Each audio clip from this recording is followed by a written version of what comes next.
আমার বাবার অনেকদিন থেকে চেস্ট পেন ছিল। তো চেস্ট পেন থাকার পর আমরা চেক আপ করাতে ডক্টর আবুল খায়েরের কাছে যাই। তো আবুল খায়ের বেশ কিছু চেক আপের পর আমাদেরকে শিপ ইন্টারন্যাশনাল হসপিটাল সাজেস্ট করে। আমি আল মামুন খান শুভ্র, আমার বোন। আমরা এই হাসপাতালে এসে যাই যে বাই লাক, অ্যাকচুয়ালি এটা বাই লাকই বলা যায়।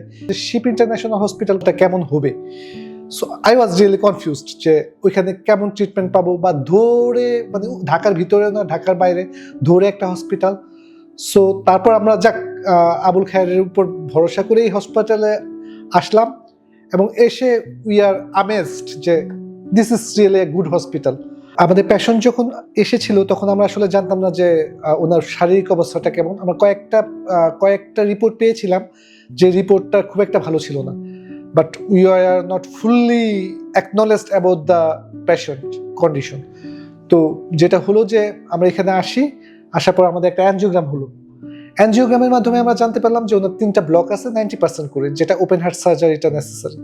আমরা সিদ্ধান্ত নিলাম যে জি, so we are going through the operation, মানে ওপেন হার্ট সার্জারির যে অপারেশন আছে সেই সার্জারিতে যাচ্ছি আর কি। From the very beginning to end we really get the good service এবং আমরা স্যাটিসফাইড। আমার বাবার ওপেন হার্ট সার্জারি হয়েছিল আর ডক্টর ইশিবাসী ওনার আন্ডারে, এবং যেটা বললাম যে ফ্রম টপ টু বটম হাসপাতালের ক্লিননেস, হাসপাতালের ডক্টরদের অ্যাটিটিউড, ব্যবহার, ইশিবাসী ওনাদের ব্যবহার, অ্যাটিটিউড এবং নার্স, হ্যাঁ ওনাদের কেয়ারিং, এভরিথিং আমরা we are really happy with it.